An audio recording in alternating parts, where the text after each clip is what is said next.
আসসালামু আলাইকুম প্রিয় শিক্ষার্থীবৃন্দ, আশা করি সবাই ভালো আছো এবং সুস্থ আছো।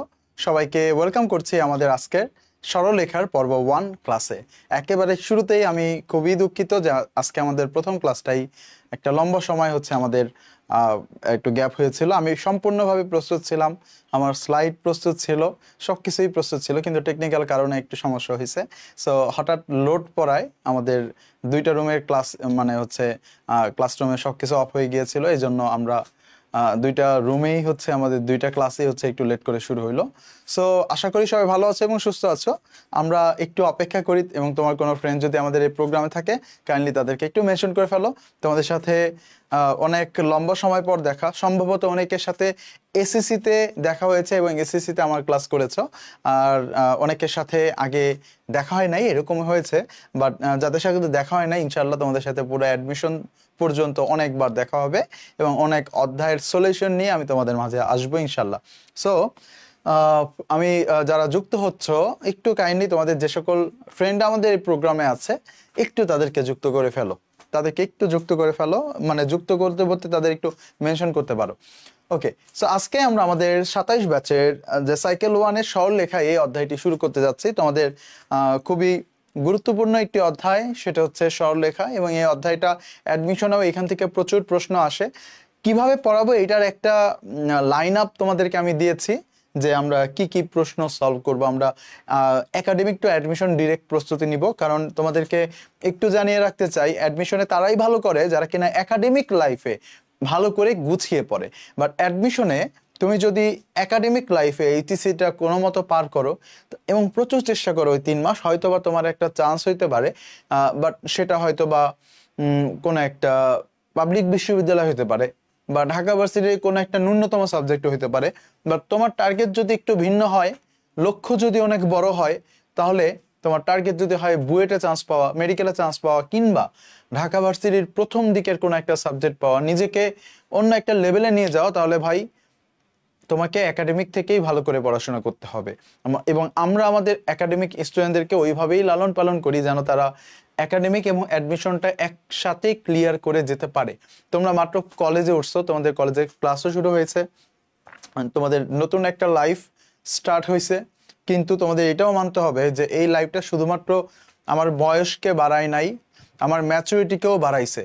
এই ব্যাপারটা তোমার মাঝে ফিল আসতে হবে যে আমি এসসিতে যা ছিলাম আমি কিন্তু কলেজ লাইফে তা না, এবং ইউনিভার্সিটি লাইফেও আর একটা ম্যাচুরিটি আপ হবে। তখনও তুমি নিজেকে আবার নতুনভাবে ডিসকভার করবা এবং নিজের জন্য নতুনভাবে কাজ করতে হবে।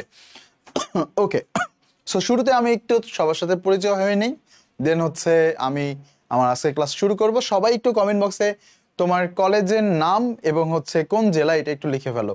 কমেন্ট বক্সে কলেজের নাম, যে কয়জন ক্লাস করতেছো তোমার কলেজের নাম এবং কোন জেলা এইটা একটু লিখে ফেলো। কি রে ভাই, এটা আবার কি হলো? হ্যাঁ, কলেজের নাম এবং কোন জেলা থেকে আজকে প্রথম ক্লাস। সমস্যা নাই, আমরা ধীরে ধীরে শুরু করি। প্রথম ক্লাস, সমস্যা নাই, আমরা ধীরে ধীরে শুরু করি। অনেকে আবার বাংলাদেশের খেলা নিয়ে ব্যস্ত, সো তোমরা চাইলে স্কোরবোর্ডটা সাইডে রাখতে পারো, মাঝে মাঝে হঠাৎ করে দেখতে পারো, বাট খেলা পুরোপুরি দেখার দরকার নাই। আমাদের ইম্পর্টেন্ট সেকেন্ড হাফ, আমরা সেকেন্ড হাফে ইনশাল্লাহ দেখতে পারবো, বাট ফার্স্ট হাফটা আমরা আমাদের এইখানে আমরা স্যাক্রিফাইস করা ট্রাই করি, কারণ তোমার প্রত্যেকটা ছোট ছোট স্যাক্রিফাইসই তোমাকে একদিন অনেক বড় একটা রেজাল্ট এনে দিবে। ওকে, সো আমি একটু কমেন্ট বক্সে একটু চেক করছি, সবাই একটু কমেন্ট করতে থাকো যে তোমাদের পরিচয়গুলো, একটু কলেজের নাম এবং কোন জেলায় একটু কমেন্ট করে ফেলবা। কলেজের নাম এবং কোন জেলা। ওকে, এবং আমি তোমাদেরকে প্রমিস করছি, নর্মালি টেকনিক্যাল কোনো ধরনের ফল না হইলে আমার ক্লাস আমি কখনো লেট করি না। সো 8:30-এর ক্লাস আমি 8:29-এই শুরু করব, পরবর্তী সব কয়টা ক্লাস। বাট তারপরেও ডিপেন্ডস অন, আমি 99% এফোর্ট দিব, বাট যে 1% টেকনিক্যাল প্রবলেম, এইটার জন্য তোমরা আমাকে মাফ করে দিতে হবে। এটা আসলে কিছু করার নাই, এটা আমার হাতে নাই। ওকে, আচ্ছা একটু দেখি কোন কোন কলেজে থেকে কে কে আছে। আসসালামু আলাইকুম। ওয়ালাইকুম আসসালাম। এবং আমি দেখেছি তোমরা মাহির ভাইয়ের ক্লাস অনেক পছন্দ করেছো এবং অনেক ডেডিকেশন দিয়ে ক্লাসগুলো করেছো, এবং আমি ধরে নিব যে তোমরা সেই ইফোর্টটা আমার এখানেও দিবা, কারণ আমি কিন্তু ভাই আমার সর্বোচ্চ ইফোর্ট দিব তোমাদের জন্য, এটা বলে দিলাম। কারণ হচ্ছে তোমাদের লাইফের অনেক গুরুত্বপূর্ণ এটা একটা সময়।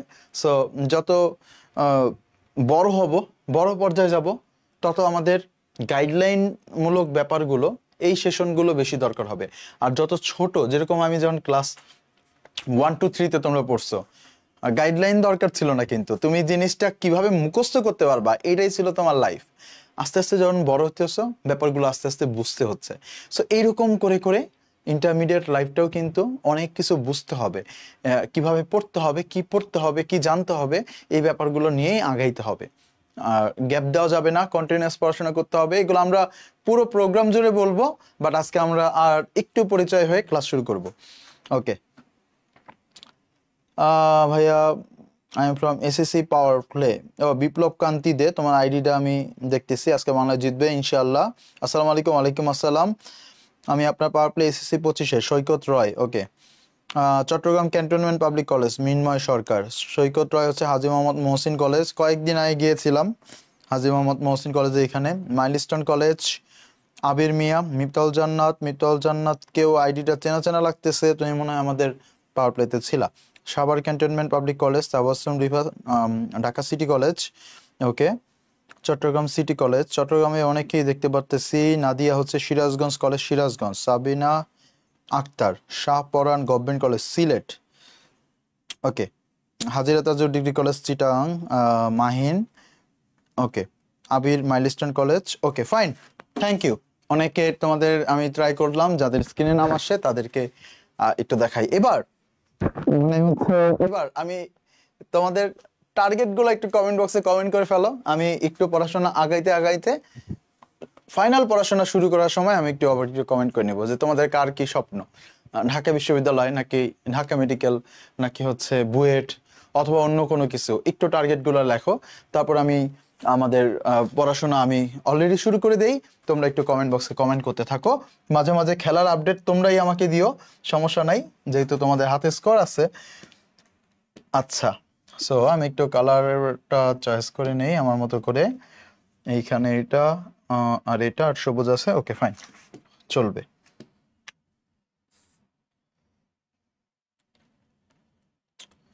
ওকে, আমরা আজকে সরলরেখা পর্ব 1 করব। কয় নাম্বার পর্বে যে শেষ হবে বলতে পারতেছি না, কারণ ডিপেন্ডস করবে অনেক কিছুর উপরে। সময়ের উপর ডিপেন্ড করবে, তোমাদের অ্যাকসেপ্টেন্সির উপর ডিপেন্ড করবে, এই জিনিসগুলোর উপর ডিপেন্ড করবে যে আমরা কয়টা পর্বে শেষ করব। যেমন গত বছর 16-17টা পর্ব গিয়েছিল, এবং এটা আবার আমি 2টা ক্লাসেও নিতে পারি। হ্যাঁ, এটা ডিপেন্ড করে স্টুডেন্টের উপর। যেরকম পাওয়ার প্লে, এইচএসসি পাওয়ার প্লেতে সরলরেখা আমি 2টা ক্লাসে নেই, সো তখন কিন্তু এর থেকে কম পড়াই না, পড়াই অনেক বেশি, প্রবলেম অনেকেই থাকে। কিন্তু ডিপেন্ডস করতেছে তোমাদের উপর যে তোমরা কিভাবে নিতে পারো, কতটা নিতে পারো, তার উপর ডিপেন্ড করবে। সো আজকে আমরা শুরু করব সরলরেখা পর্ব 1। সরলরেখা পর্ব 1, তার আগে একটু একটু জেনে নাও আমাদের আসলে কয়টা টাইপ রয়েছে। আমাদের টোটাল টাইপ রয়েছে 16টা, এখানে 14টা দেখতে পাচ্ছ, আরো 2টা টাইপ আছে, পরের স্লাইডে আমি এটা অ্যাড করে দিব। বাট আজকে আমরা একটা টাইপ পড়ব, এবং সেটা হচ্ছে স্থানাঙ্ক ব্যবস্থা। এই টাইপটা পড়তে পারা এর মানে হচ্ছে তোমার এই পুরো জিনিসটার একটা বেসিক তোমার তৈরি হয়ে যাওয়া।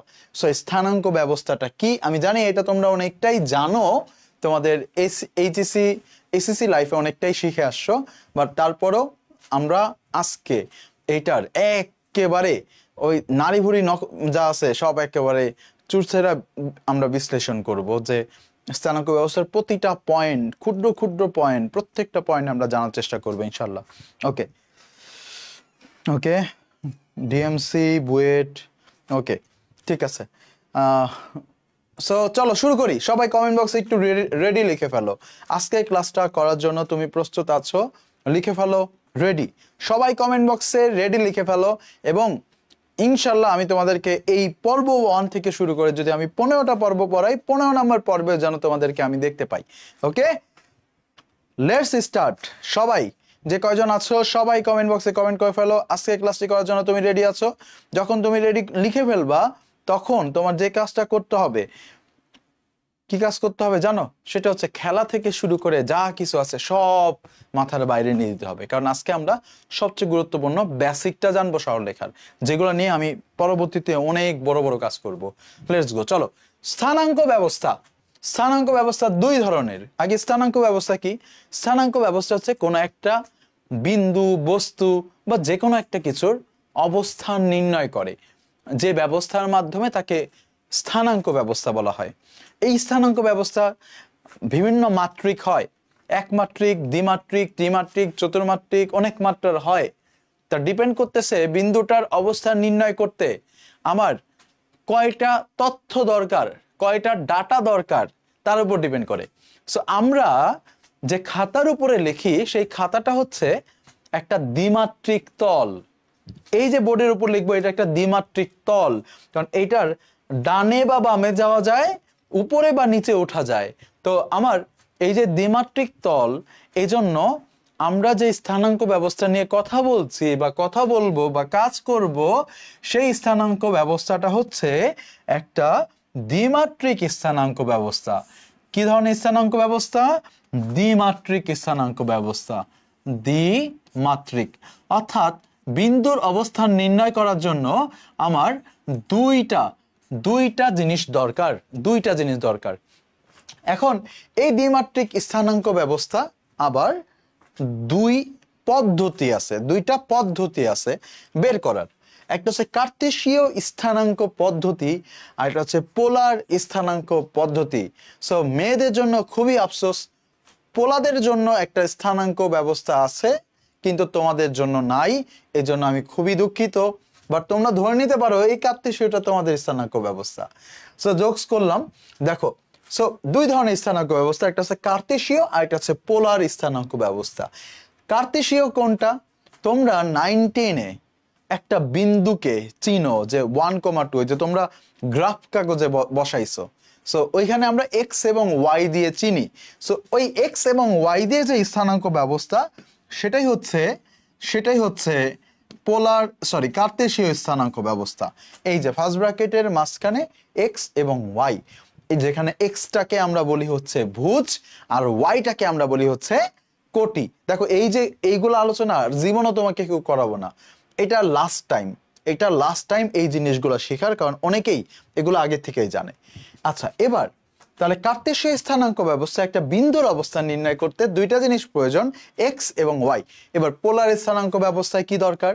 পোলার স্থানাঙ্ক ব্যবস্থা তোমরা চিনো না, এটা আজকে তোমরা চিনবা, আজকে তোমাদেরকে চেনাবো। তো পোলার স্থানাঙ্ক ব্যবস্থায় আর এবং থিটা এই দুইটা জিনিস আছে। এই দুইটা জিনিস দিয়ে একটা বিন্দুর অবস্থান নির্ণয় করা হয়। এবার চলো আমরা জানি এই এক্স ওয়াই আর থিটা এদের পরিচয় কি, এদের ডিটেলস বিস্তারিত পরিচয় আমরা জানবো। প্রথমে আমরা জানবো যাকে, সেটা হচ্ছে কার্তেশীয় স্থানাঙ্ক ব্যবস্থাকে। কার্তেশীয় স্থানাঙ্ক ব্যবস্থায় এক্স বলতে কি বোঝায় আর ওয়াই বলতে কি বোঝায়। দেখো, এই হচ্ছে একটা, মনে করো যে দুইটা অক্ষ এক্স এবং ওয়াই অক্ষ, এদেরকে তোমরা সবাই চিনো। এইখানে এই যে একটা বিন্দু, এই বিন্দুটার অবস্থান আমরা নির্ণয় করি, এইটার অবস্থান নির্ণয় করি আমরা এক্স এবং ওয়াই এর মাধ্যমে। সো এটাকে আমরা এক্স এবং ওয়াই দিয়ে এভাবে আমরা পরিচয় দিই। আচ্ছা, তাহলে এই যে এই বিন্দুটাতে কার্তেশীয় স্থানাঙ্ক ব্যবস্থায় কিভাবে যায়? যেভাবে যায় সেটা হচ্ছে যে এটা এইখান থেকে কতটুক ডানে আছে, এই যে এটা হচ্ছে এক্স এর মান, আর এইটা এইখান থেকে কতটুক উপরে আছে, এইটা হচ্ছে ওয়াই এর মান। এই যে কতটুক ডানে আছে, বা এটা কিন্তু বামেও থাকতে পারতো, আবার এটা কতটুক উপরে আছে বা নিচেও থাকতে পারতো। সো এই যে ডানে বামে বা উপরে নিচে, এদেরকে বলা হচ্ছে এক্স এবং ওয়াই।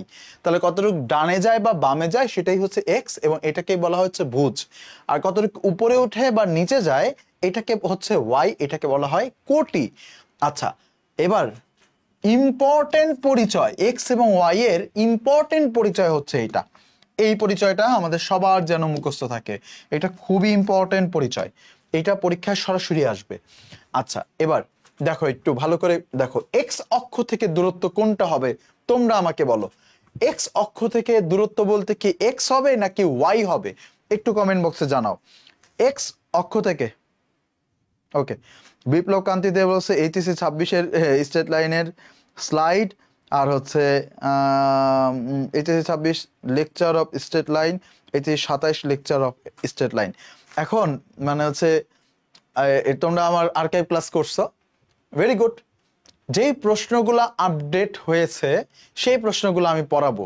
বাট তোমরা আমাকে যদি বলো যে ভাই এইচএসসি 26-এ কার্তেশীয় আর পোলার স্থানাঙ্ক পড়াইছেন, তাহলে এইচএসসি 27-এ অন্য কোনো স্থানাঙ্ক ব্যবস্থা পড়ান, তাহলে ভাই আমি মাপ চাই।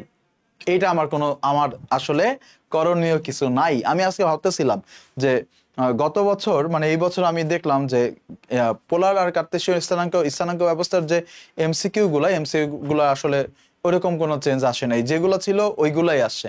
এজন্য আমি ওইভাবেই পড়াচ্ছি। বাট যখন 24-এর প্রশ্নগুলো আমরা সলভ করব, অবশ্যই তোমরা স্লাইডের পরিবর্তন পাবা। সো এখন তুমি যদি আমাকে বলো যে ভাইয়া 26 আর 27-এর স্লাইড সেম, তাহলে তো আসলে আমার কিছু করণীয় নাই। কারণ 26 আর 27-এর বইয়ের কোনো চেঞ্জ হয় নাই, টপিকের কোনো চেঞ্জ হয় নাই, ওই টপিকগুলাই আছে সরলরেখায়, ওইগুলাই আছে। এজন্য আমি খুবই দুঃখিত। যাই হোক, এবার দেখো যারা লাইভে করতে চাচ্ছ, ওই স্লাইডটাই লাইভে করতে চাচ্ছ, তোমরা আমার সাথে করতে পারো, আমার সাথে শিখতে পারো।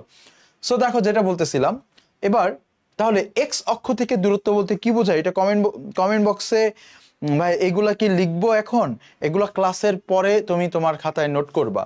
মনে রাখো যে এই ফার্স্ট ইয়ারে তোমার যদি নোট করতে হয় এখনই নোট করতে হবে, পরবর্তী নোট করতে পারবা না। সো আর ক্লাসের সময়ে নোট করা দরকার নাই, তাহলে তোমার নোটটা সেটা নোট হবে না, সেটা রাফ হয়ে যাবে। সো রাফ খাতা বানানোর দরকার নাই, নোট খাতা বানাও। সো নোট খাতা বানাতে হলে ক্লাসের পরে আপাতত একটা রাফ খাতা সামনে রাখো। কোনো একটা প্রশ্ন যদি আমি তোমাকে বলে এটা সলভ করে দাও, উত্তর বলো কমেন্ট বক্সে, তখন তুমি ওইটা তুমি একটু ওই রাফে করে দিও, বা তোমার নোট খাতাটা তুমি ক্লাসের পরে ঠান্ডা মাথায় পিডিএফ দেখে দেখে করবা। ওকে, সো এক্স অক্ষ থেকে দূরত্ব বলতে কত হবে, ওয়াই হবে। এক্স অক্ষ থেকে দেখো দূরত্ব, এক্স অক্ষ থেকে দূরত্ব কত হয়েছে, ওয়াই হয়েছে, এবং এইটাকে বলা হচ্ছে কিন্তু কোটি। এটাকে কি বলা হচ্ছে, কোটি বলা হচ্ছে। আর আরেকটা জিনিস দেখো, সেটা হচ্ছে ওয়াই অক্ষ থেকে দূরত্ব। ওয়াই অক্ষ থেকে দূরত্ব কত, বিন্দুটার এক্স, তাহলে এইটা হচ্ছে এক্স, এবং এইটাকে বলা হচ্ছে ভুজ। তাহলে এইখানে কিন্তু একটা উল্টা জিনিস আছে, এখানে একটা উল্টা জিনিস আছে, এটা কিন্তু ভুল করা যাবে না। এক্স অক্ষ থেকে দূরত্ব বললে ওয়াই কে বুঝবা, ওয়াই অক্ষ থেকে দূরত্ব বললে এক্স কে বুঝবা। এটা কিন্তু উল্টা পাল্টা করা যাবে না। এবার তাহলে তোমরা আমাকে একটু বলো তো যে, তোমরা আমাকে একটু বলো যে 2,5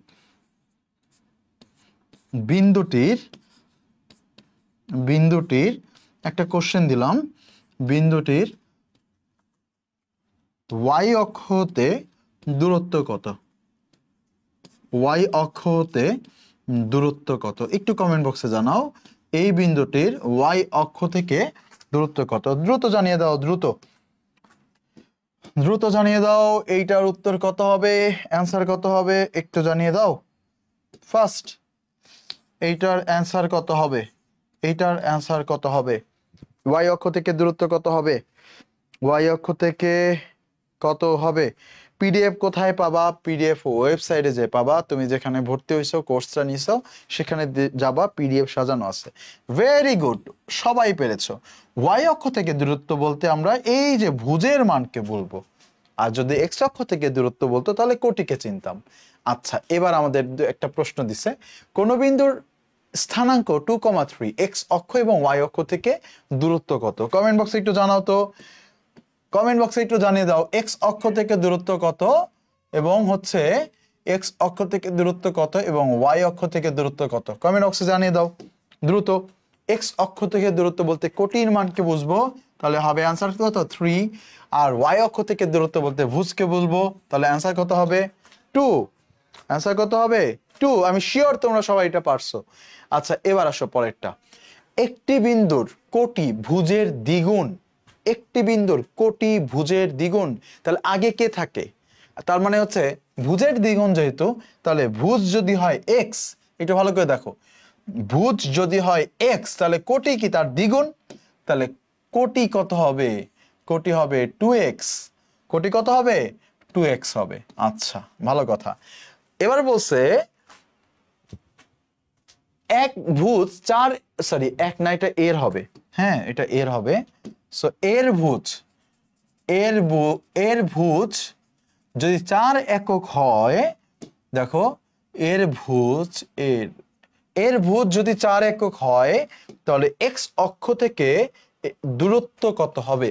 ভুজ বলে দিয়েছে 4 একক, ভুজ যদি হয় 4 একক তাহলে কোটি হয়ে যাবে 8 একক, এবার আসো, তাহলে এইটা হবে আমাদের বিন্দু না, এটা আমাদের বিন্দু হবে না, এইটা আমাদের বিন্দু হবে না, কারণ বিন্দুর প্রথমে থাকে ভুজ। তাহলে বিন্দুটা কত হবে? বিন্দুটা কত হবে দেখো, একেবারে সহজ আলোচনা থেকে শুরু করতেছি। বিন্দুটা হবে 4,8। এবার আমার কি চাইছে? আমার চাইছে এক্স অক্ষ থেকে দূরত্ব। এক্স অক্ষ থেকে দূরত্ব বলতে কোটিকে বোঝায়। তাহলে অ্যান্সার কত হবে? তাহলে আমাদের এইটার জন্য অ্যান্সার হবে হচ্ছে 8 একক। 8 একক, রাইট? দেখো ঠিক বলছি? অ্যান্সার 8 একক হয় কিনা বলো? অ্যান্সার 8 একক হয়। Biplob Kanti Dey, very good, very good, very good. Okay, so তারপরে আসো, এবার আমরা চলে আসলাম পোলার স্থানাঙ্ক ব্যবস্থায়। কোথায় চলে আসলাম? পোলার স্থানাঙ্ক। এটা তোমাদের কাছে নতুন, এটা তো তোমাদের কাছে নতুন, রাইট? এবার দেখো, কার্তেশীয় স্থানাঙ্ক ব্যবস্থা যেটা ছিল আমি বলে দিছিলাম, ওইটা হচ্ছে মেয়েদেরকে দিয়ে দিলাম। সো পোলার স্থানাঙ্ক এটা পোলাদের, মানে ছেলেদের। আচ্ছা, এখন ছেলেদের মাথায় কি কোনো প্যাচ গোজ আছে বলো তো? ছেলেরা অনেক স্ট্রিক্ট, তাদের মাথায় কোনো প্যাচ নাই, তাদের মনে কোনো প্যাচ নাই, তারা অনেক স্ট্রিক্ট। এখন ছেলেরা ভাবলো যে আমি এই যে বিন্দুটা যার পরিচয় আর এবং থিটা, এর কাছে যাওয়ার জন্য এইখান থেকে এত ডান বাম না করে আমি সোজা চলে যাব। আমি এত ডান বাম বুঝি না ভাই, আমি চলে যাব একেবারে সোজা। ঠিক আছে, কারণ কোনো প্যাচ গোছ নাই। এই যে সোজা চলে গেলাম, এই যে সোজা চলে গেলাম বিন্দুর কাছে। এই যে মূল বিন্দু থেকে এটা যে সরাসরি যে দূরত্বটা দেখতে পাচ্ছ, এটাকে বলা হচ্ছে আর। মূল বিন্দু থেকে যে সরাসরি দূরত্ব, এটাকে আর বলা হয়। এটাকে কি বলা হয়? আর বলা হয়। এখন এইখানে একটা ঝামেলা আছে। ঝামেলা হচ্ছে কি জানো? আমাকে যদি বলে যে মূল বিন্দু থেকে 5 একক দূরে আছে, তাহলে আমি, না, ঝামেলাটা তোমরাই বলো দেখি, তোমরা বলতে পারো কিনা, যে এখানে তো একটা মান দিয়েই আমি পেয়ে গেলাম, একটা মান দিয়ে কি পেয়ে গেলাম না? তাহলে আরেকটা মানের থিটার কি দরকার আছে কিনা একটু জানাও। ওকে, থিটার কি কোনো দরকার আছে? বলেন, থিটার কি কোনো দরকার আছে? এইখানে থিটার কোনো দরকার নাই, আছে। এই যে আমাকে যদি 5 একক দূরে যাও, কোন দিকে 5 একক? আমি তো ভুল করে এই দিকে 5 একক চলে যাইতাম, তাহলে কি আমি এই বিন্দুটা পাইতাম? পাইতাম না। তাহলে দিকটাও ইম্পর্টেন্ট, যে কোন দিকে 5 একক। তাহলে এই যে এক্স অক্ষের ধনাত্মক দিকের সাথে যে কোণ করে, এই ডাটাটাও দরকার। এই ডাটাটাও দরকার যে আমি 5 একক দূরে যাব, বাট এক্স অক্ষের দিকে ধনাত্মক দিকের সাথে একটা নির্দিষ্ট কোণ করে। তাহলে এই যে নির্দিষ্ট কোণ, এটাকেই বলা হচ্ছে থিটা। তাহলে থিটা কি? এক্স অক্ষের ধনাত্মক দিকের সাথে যে কোণ করে, সেইটার মান হচ্ছে থিটা। পাইছো? বুঝছো? আমার মনে হয় বুঝতে পেরেছো আর এর পরিচয় কি এবং থিটার পরিচয় কি। ওকে, এবার তোমাদেরকে একটা প্রশ্ন দেই, দেখি কে কে ভুল উত্তর দিতে পারো। যারা যারা ভুল উত্তর দিতে পারবা, তোমাদের জন্য পুরস্কার থাকবে।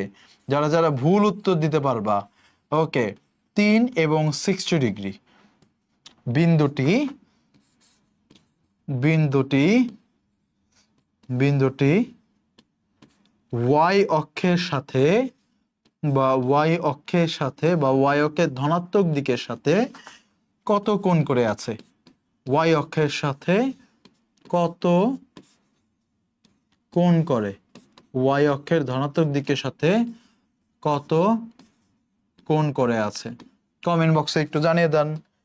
কমেন্ট বক্সে একটু জানিয়ে দাও দ্রুত, এইটার উত্তর কি? কমেন্ট বক্সে একটু জানিয়ে দাও এইটার উত্তর কি হবে। এইটার উত্তর কি হবে? ওয়াই অক্ষের ধনাত্মক দিকের সাথে কত কোণ করে আছে? ওকে, মিনময় লিখছে 30, বিপ্লব লিখছে 30। এরপর বাকিরা, বাকিরা ওকে, ভেরি গুড, তোমরা আসলেই অনেক বেশি মেধাবী। এইটা উত্তর হচ্ছে 30 ডিগ্রি। কারণ আমার যে কোণটা 60 ডিগ্রি, এইটা হচ্ছে মূলত এক্স অক্ষের সাথে করে। সো এক্স অক্ষের সাথে যে 60 ডিগ্রি করে, সে ওয়াই অক্ষের সাথে অবশ্যই 30 ডিগ্রি করবে, কারণ এদের মধ্যবর্তী দূরত্ব 90 ডিগ্রি। এজন্য ভেরি গুড, তোমরা অনেক ফাস্ট। এবং তোমাদের সময়ের কথা আমি বলি, আমি যখন কলেজের ফার্স্ট ইয়ারে, প্রথম 1 বছর আমি 2টা কলেজে পড়ছি। প্রথম ফার্স্ট ইয়ারে আমি একটা কলেজে পড়ছি, এবং এই ফার্স্ট ইয়ারের প্রথম বছর আমি কিচ্ছু পড়ি নাই। একটা গভর্নমেন্ট কলেজে পড়ছিলাম, নাম বলতেছি না, ঢাকার ভেতরেই। এবং সেই কলেজে ভর্তি হওয়ার পরে আমার কাজ ছিল যে প্রথমে আমার আমার এক ফ্রেন্ড ছিল যে ছিল আমার স্কুলের ফ্রেন্ড। সো আমরা দুজনে একসাথে ভর্তি হয়েছিলাম ওইখানে। ভর্তি হওয়ার পর তারপর সে হচ্ছে, তার বাবা হচ্ছে তাকে কলেজে ড্রপ করতো। সো তার টাইমলি যাইতে হইতো। সো সে যেত প্রথম ক্লাসে। তারপর প্রথম ক্লাসে টিচার আসতো না, সব ক্লাসে আর কি, সরকারি কলেজ তো দেখা যায় টিচাররা মাঝে মাঝে আসতো, অনেকটা অনার্সের মতো। তো টিচার যদি আসতো তাহলে ফোন দিত, এই আয় টিচার আসছে। তারপরে আমি ঘুম থেকে উঠে রওনা দিতাম। রওনা দিয়ে তারপরে হচ্ছে কলেজে আসতাম। আস্তে আস্তে হচ্ছে 2টা পিরিয়ড পর টিফিন পিরিয়ড, দ্বিতীয় পিরিয়ডের মাঝামাঝি সময় আসতাম। এসে তারপরে হচ্ছে দুপুরবেলা, সরি, যে 10টা বা 10:30 এরকম একটা স্লটে টিফিন দিত সরকারি কলেজ। টিফিনটা নিতাম, নিয়ে তারপরে হচ্ছে কলেজের 5টা গেট ছিল, 5 জায়গায়। সো ওই গেট দিয়ে গেট টপকে তারপর বের হয়ে যেতাম। এই পুরো ফার্স্ট ইয়ার, তারপর হচ্ছে ধানমন্ডিতে ঘুরতাম। এই পুরো ফার্স্ট ইয়ার হচ্ছে আমার, এটাই হচ্ছে আমার ফার্স্ট ইয়ারের পড়াশোনা। এরপর এলাকায় চলে আসার পরে টিউশন করতাম। আমি কিন্তু কলেজের ফার্স্ট ইয়ার থেকেই টিউশন করি। সো এই ছিল আমার জীবন ফার্স্ট ইয়ারের। বাট তোমরা আলহামদুলিল্লাহ অনেক অ্যাডভান্স, তোমরা এখন অনলাইনের যুগে কত আগায় যাচ্ছ, মাশাল্লাহ। ওকে, এবার আসো পরের প্রশ্ন, কোন বিন্দুর স্থানাঙ্ক, আয় হায়, এটা তো আমি অলরেডি দিয়ে মানে লিখেই ফেলছি, এটা পারো। এবার দেখো, এবার যেটা পরীক্ষায় আসবে, এতক্ষণ যা যা পড়াইলাম এখান থেকে আসার চান্স খুবই কম, বাট এই যে এই জিনিস পরীক্ষায় আসবেই, আসবেই, কোনো কোনো মিস নাই, ঠিক আছে? এই টপিক হচ্ছে 100% টপিক, ঠিক আছে? এই টপিক হচ্ছে 100% টপিক, মিস নাই তোমার লাইফের। কলেজের পরীক্ষায়, এইচএসসি পরীক্ষায়, অ্যাডমিশন পরীক্ষায় এগুলো আসবে। কার্তেশীয় থেকে পোলার, পোলার থেকে কার্তেশীয়। এখন আমরা ট্রান্সফার করব কিভাবে? এক্স ওয়াই থেকে আর থিটায় রূপান্তর করতে পারি। আমার হাতে দেওয়া আছে এক্স ওয়াই, আমাকে এটাকে আর এবং থিটা বানাইতে হবে। সাপোজ মনে করো যে এই যে বিন্দুটা, এই বিন্দুটা হচ্ছে এক্স ওয়াই দেওয়া আছে, এই বিন্দুটার এক্স ওয়াই দেওয়া আছে। এক্স ওয়াই দেওয়া আছে মানে কি দেখো তো, এক্স ওয়াই দেওয়া আছে মানে হচ্ছে এটা কতটুক ডানে আছে এবং এইটা কতটুক উপরে আছে, এই দুইটা মান আমার কাছে দেওয়া আছে। এই যে এক্স এবং এই যে ওয়াই, আমার লাগবে আর এবং থিটা। দেখো আর কোনটা, আর হচ্ছে এই যে এটা, আর হচ্ছে এই যে এটা আমার লাগবে। এটা কিভাবে পাবো? দেখো এইটা একটা সমকোণী ত্রিভুজ। এই সমকোণী ত্রিভুজের ভাই উচ্চতর কোন বই থেকে পড়াচ্ছেন? কোনো নির্দিষ্ট বই থেকে পড়াচ্ছি না, সব বইয়ের মিক্সড এখানে আছে। মূলত আমি পড়াচ্ছি তোমাদের বোর্ড প্রশ্ন, তারপরে অ্যাডমিশনের প্রশ্ন, এই প্রশ্নগুলোকে কালেক্ট করে একটা নির্দিষ্ট একটা লেকচার। এখানে কোনো একটা নির্দিষ্ট বইকে কেন্দ্র করে পড়ানো হচ্ছে না।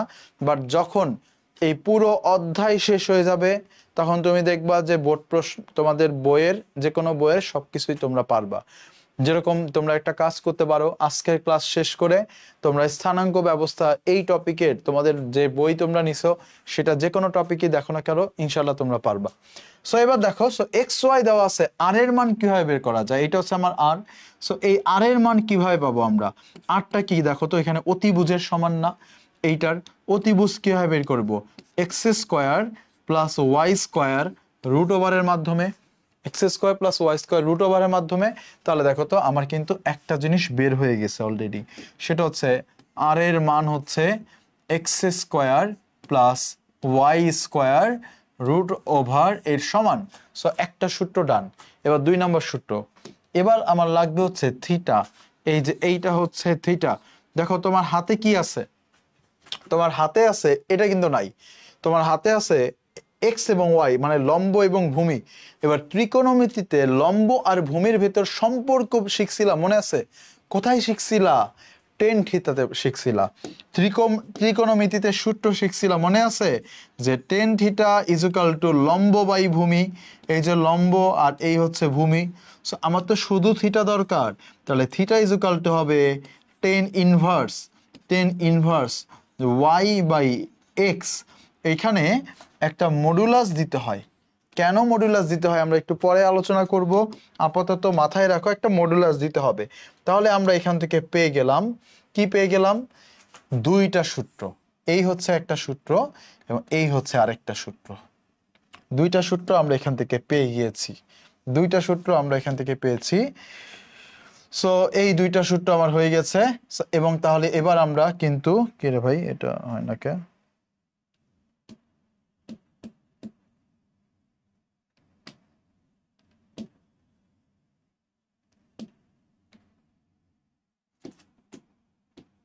ওকে ওকে, সো তাহলে আমরা এখান থেকে দুইটা সূত্র পাইলাম, একটা আর এর, একটা থিটার। তার মানে আমাদের কাছে যদি আর এক্স এবং ওয়াই থাকে তাহলে আমরা কিন্তু সেটাকে আর এবং থিটাতে রূপান্তর করতে পারবো। পারবো না বলো তো? পারবো তো? ইনশাল্লাহ পারা উচিত আমাদের। তাহলে এবার এইখানে একটা কথা আছে, এইখানে একটু আলোচনা আছে, এই যে স্টার মার্ক, সতর্কীকরণ, এটা হচ্ছে সতর্কীকরণ, ঠিক আছে? সো এই সতর্কীকরণ বলতে এটাই আরো বিস্তারিত আলোচনা আছে, বিস্তারিত আলোচনা করব আমরা। হ্যাঁ, তার আগে তোমরা একটু জানাও যে এই দুইটা সূত্র তোমরা বুঝছো কিনা। না বোঝার কিছু নাই, হ্যাঁ, না বুঝার কিছু নাই, আমরা বিস্তারিত আলোচনা করব ওইটারটা একটু পরে। আগে আমরা এবার পোলার স্থানাঙ্ক থেকে কার্তেশীয় স্থানাঙ্ক কিভাবে রূপান্তর করা যায় সেটা একটু শিখে নেই, ঠিক আছে? এটাও কিন্তু 100% টপিক, ঠিক আছে? এগুলো কিন্তু 100% টপিক, কোনো মিস নাই, 100% পরীক্ষায় আসবেই। ওকে, এবার দেখো আর এবং থিটাকে কিভাবে এক্স এবং ওয়াইতে রূপান্তর করব। এখন আমার কাছে কি কি আছে? এখন আমার কাছে আছে আর এর মান এবং আমার কাছে আছে থিটার মান। এইটা হচ্ছে আমার আর, এইটা হচ্ছে আমার থিটা। এখন দেখো আমার কি লাগবে, দুইটা জিনিস লাগবে। একটা হচ্ছে এক্স এর মান কত, এই যে এই এক্স এর মানটা কত সেটা আমার লাগবে। আর আরেকটা হচ্ছে এই যে ওয়াই এর মান কত এইটা আমার লাগবে, এই ওয়াই এর মান কত এটা লাগবে। এবার দেখো প্রথমে আমরা এক্সটাকে বের করার ট্রাই করি, এক্সটাকে বের করার, কি রে ভাই এগুলো কি, এই যে ট্রাম্প আইসা বললো দেখেন। ওকে, সো প্রথমে আমরা এক্সটাকে কিভাবে পাবো দেখো তো। এই যে একটা ত্রিভুজ, ত্রিভুজের এক্স হচ্ছে ভুজ মানে ভূমি, আর আরটা হচ্ছে অতিভুজ। ভূমি এবং অতিভুজের ভিতর সম্পর্ক হচ্ছে cos theta. So cos theta is equal two আমরা লিখতে পারবো ভূমি বাই অতিভুজ, অর্থাৎ এক্স বাই আর। তাহলে এইখান থেকে আমরা এক্স এর মান পেয়ে যাব হচ্ছে আর কস থিটা।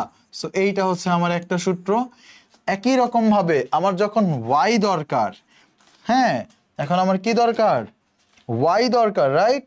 সো এই যে দেখো ওয়াই দরকার, মনে করো এটা নাই। সো আর এবং ওয়াই মানে অতিভুজ আর লম্ব আর কোণ, এই তিনটার ভিতর সম্পর্ক হচ্ছে সাইন। তার মানে হচ্ছে আমরা এখানে লিখতে পারি sign theta is equal two লম্ব বাই অতিভুজ। এ হচ্ছে লম্ব আর এই হচ্ছে অতিভুজ। তাহলে আমরা এখান থেকে পাবো y is equal to r sine theta. তাহলে এই দুইটা সূত্র দিয়ে আমরা আর এবং থিটাকে এক্স এবং ওয়াইতে রূপান্তর করতে পারবো এবং এখানে কোনো কিন্তু নাই, এই দুইটা সূত্র দিয়েই হয়ে যাবে। সো আমরা শিখে ফেললাম যে কিভাবে এক্স ওয়াই থেকে আর থিটায় রূপান্তর করা যায় আর কিভাবে আর থিটা থেকে এক্স ওয়াইতে রূপান্তর করা যায়। কমেন্ট বক্সে জানাও কোনো ধরনের ভয় আছে কিনা, এই পর্যন্ত কোনো ভয় পাইছো? কি মনে হয় এগুলো কি পারা যায়? ওকে ওকে, মাহির ভাইয়া নোট করার জন্য টাইম দিত, আপনি ওইরকম করলে ভালো হতো। সো এক এক ভাইয়ার এক এক রকম স্টাইল। সো আমি তোমাকে বলেই দিছি যে আমি আমার ক্লাসটা তোমরা কিভাবে করবা। আমি আরেকবার রিপিট করতেছি, সেটা হচ্ছে আমার ক্লাসে আমি অনেক গুরুত্বপূর্ণ কথা বলবো। নোট করতে গেলে হয়তোবা সেই কথাটা তোমার ছুটে যেতে পারে, কারণ নোট করা একটা এফোর্ট লাগে। আর ক্লাসের ভিতরেই যদি তুমি সিমুলটেনিয়াসলি মানে একই সাথে ক্লাস দেখছো, একই সাথে নোট করতেছো, নোটটা অতটা পারফেক্ট হবে না। এজন্য আমার ক্লাসে তোমরা যেটা করবা সেটা হচ্ছে একটা রাফ খাতা রাখবা। যখন আমি কোনো একটা কিছু বলতেছি তুমি চাইলে সেটা মানে হচ্ছে মনে হয় যে না এই জিনিসটা আমি ভুলেই যাব, তাহলে সেটা তুমি তুলতে পারো রাফে। অথবা আমি একটা অঙ্ক করতেছি, ঠাস করে ট্রাই করে উত্তর বলে দিলা। বাট নোট খাতাটা ক্লাসের পরে করো, তাহলে নোটটা অনেক সুন্দর হবে এবং এই নোটটা তুমি কাজে লাগাতে পারবা পরবর্তীতে অনেক সময় জুড়ে, ঠিক আছে? এটা অনলাইন ক্লাস, এটা সামনাসামনি ক্লাস না যে আমি একবার লিখে মুছে দিচ্ছি, এই লেখাটা তোমার কাছে আসতেছে না। সো এটা তো সুবিধা আছে তোমার অনলাইন ক্লাসের। সো কেন তোমার আমার সাথেই নোট করতে হবে? Okay, fine. So clear? Miu Akter লেখছে আরো সহজ করে পড়ান। আরে ভাই রে ভাই, এত ভাইঙ্গা পড়াইলাম, আচ্ছা তাহলে আরো সহজ করে পড়াই। মিম আক্তারের জন্য ত্রিকোণমিতি পড়াইতে হবে, তাই না? এই যে দেখো, এই যে একটা ত্রিভুজ, একটা ত্রিভুজ একে শেখাই ওকে। এই যে একটা ত্রিভুজ, ক্লাস 9-10 পড়া পড়াইতে হবে এখন। এই যে ত্রিভুজ, এই ত্রিভুজের ভেতরে এইটাকে বলা হচ্ছে ভূমি, বুঝছো? আর এইটাকে বলা হচ্ছে লম্ব, আর এইটাকে বলা হচ্ছে অতিভুজ। বুঝতে পেরেছো? যে না বুঝতে পারো তাহলে বলো, আরো সহজ করে পড়াবো। লম্ব কাকে বলে?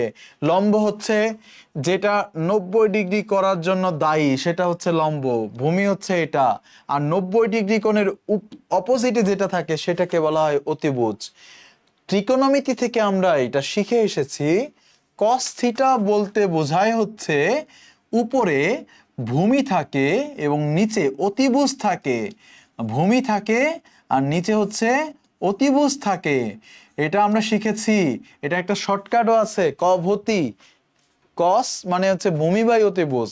তোমরা অনেকে হচ্ছে ওই যে কবরে ভূত আছে, টেরা লম্বা ভূত, ওইভাবে পড়ো, ঠিক আছে? ওইভাবেও পড়তে পারো। তাহলে এবার দেখো, দেখো সহজ করে পড়াচ্ছি। আমার কাছে, আমার হাতে আছে আর এবং থিটা, অর্থাৎ আমার হাতে আছে আর এবং থিটা। এখন আমার এক্স এর মান লাগবে। এই ত্রিভুজে তাকায়া দেখতেছি, এই ত্রিভুজে আর এবং এক্স হচ্ছে অতিভুজ এবং ভূমি। অতিভুজ এবং ভূমির সম্পর্ক হচ্ছে কস থিটা। তাহলে ভূমি বাই অতিভুজ হবে। তাহলে এইটাই এইখানে লিখেছি। এবার দেখো, আর গুণ করা যায়। এই যে কস থিটা আছে, এই কস থিটার নিচে একটা ওয়ানও থাকে। এবার আর গুণ করলে এক্স আর ওয়ান মিলে এক্স হয়, আর কস থিটা মিলে আর কস থিটা হয়। একই রকম ভাবে সাইন থিটারটাও আমরা জানি যে সাইন থিটা এর মানে হচ্ছে, সাইন থিটা মানে হচ্ছে লম্ব বাই ভূমি। উপরে থাকবে লম্ব, সরি লম্ব বাই অতিভুজ, নিচে থাকবে অতিভুজ। তাহলে আমরা যখন ওয়াই বের করতে চাই, মনে করো এক্স নাই, আমার হাতে আছে আর এবং থিটা, লাগবে ওয়াই। তাহলে এটা লম্ব, এটা অতিভুজ। লম্ব আর অতিভুজের ভিতরে সম্পর্ক হচ্ছে সাইন লম্ব বাই অতিভুজ। এইটার মনে মনে নিচে ওয়ান আছে, আর গুণ হয়ে গিয়েছে। তাহলে এক্স এবং ওয়াই এর সূত্র পেয়ে গিয়েছি, শেষ। ঠিক আছে? এবার দেখো, তাহলে আমাদের কাছে এই দুইটা সূত্র আছে, এই দুইটা সূত্র আমাদের কাছে আছে। এবার আমরা কিছু প্রশ্নের উত্তর দিতে পারবো। দেখো, 225 ডিগ্রি বিন্দুটির কার্তেশীয় স্থানাঙ্ক কত?